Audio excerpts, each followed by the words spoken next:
On call for investigation of revenue leakages and operational deficiencies in the Nigerian Maritime Administration and Safety Agency, NIMASA, standing in the name of Honorable Chukwudi Jones Onyereri. Honorable Jones is now invited to move the motion. Investigation of revenue leakages and operational deficiencies in the Nigerian Maritime Administration and Safety Agency, NIMASA. The House notes that the Nigerian Maritime Administration and Safety Agency, NIMASA, has the responsibility of ensuring cleaner and safer shipping, capacity building, and superintending the maritime safety administration and security in Nigeria. The House observes that over the years, NIMASA has been very ineffective in the execution of its mandate, a situation that has resulted in financial leakages, maritime insecurity, and operational decline of the agency. The House is aware of cases of revenue losses arising from leakages in 3% levy on wet and dry cargoes, 2% surcharge, and other revenue sources conservatively put at $10 billion over a period of 8 years. The House is also aware that export lifting of crude oil by the Nigerian National Petroleum Corporation, NNPC, and IOCs, which are based on free on board FOB instead of cost, insurance, and freight CIF charges, are carried out without interface with NIMASA for the purpose of enforcing the payment of the 3% levy.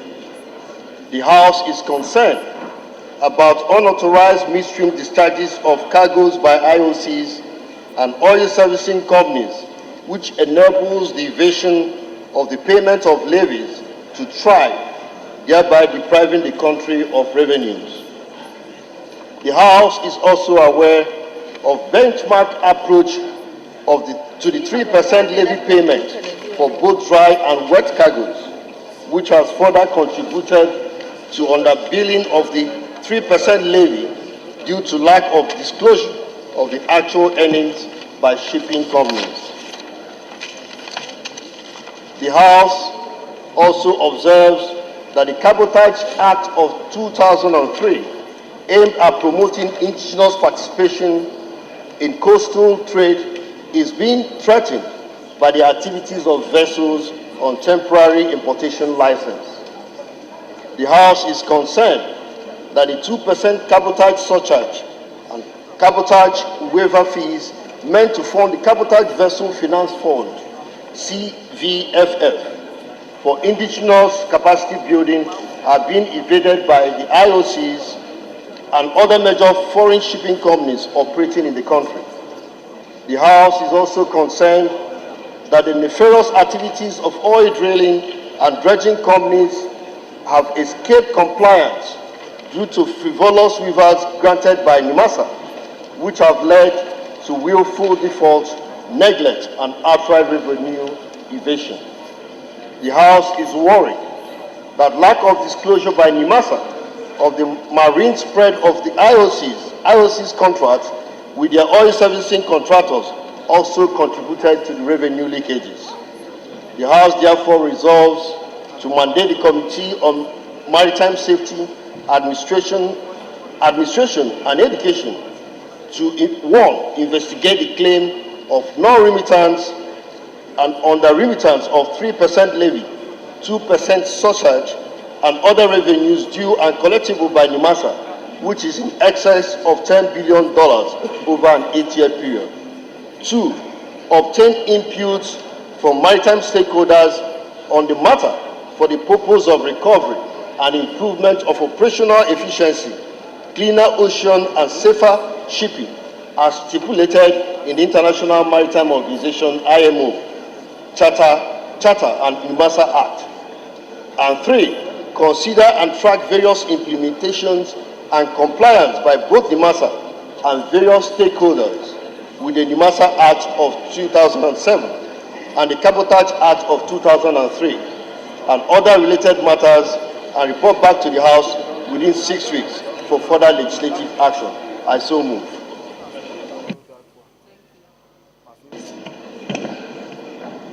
Rise to second the motion, heavily moved by Honorable Jones. I so second. Very simple motion augurs well with a well-articulated legislative agenda for the 8th session of the House of Representatives. Mr. Speaker, our legislative agenda spells out the need for all ministries, departments, and agencies of government to pay in every kobo generated by them into government coffers, specifically the Consolidated Revenue Fund.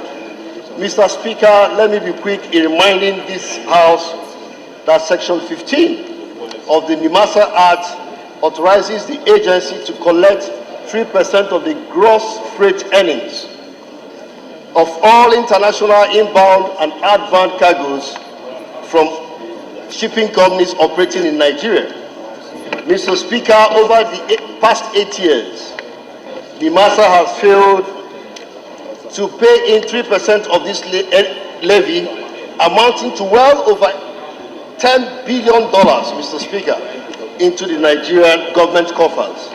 Mr. Speaker, you will recall that the Minister of Finance was once reported as stating that NIMASA had failed to remit revenues generated by them, and also went further to state that even revenues generated by NIMASA in dollars have been paid back in naira into the government coffers.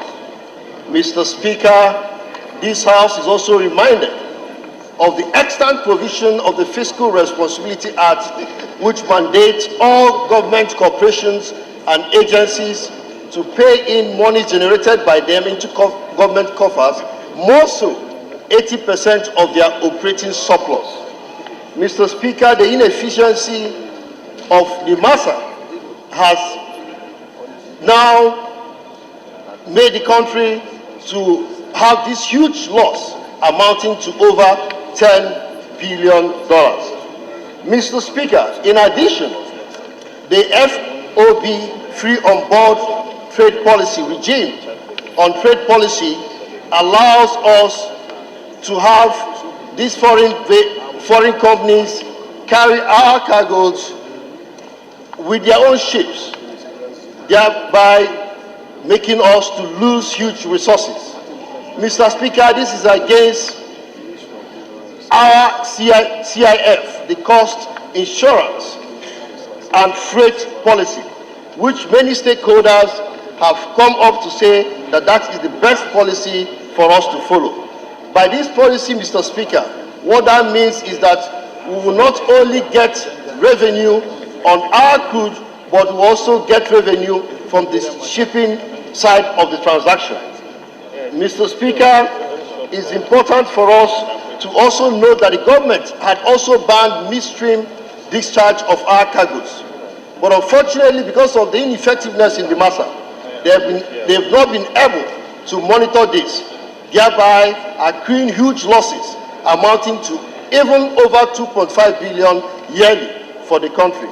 Mr. Speaker, it has also become important for us to note at this instance that the 2% cabotage fee that naturally would have generated as stipulated in the Cabotage Act has also deprived us of huge resources. Because this, and not only that has it deprived us of huge resources, Mr. Speaker, the whole import of having this Cabotage Act is for us to have our own indigenous capacity building, which the non-monitoring by NIMASA has also deprived us of this huge advantage. Mr. Speaker, we have laid out our prayers, and it is my wish, therefore, to ask this humble House, our honorable members, to help and pass this motion so that we would continue to generate funds that we need to fund our budget. Thank you, Mr. Speaker.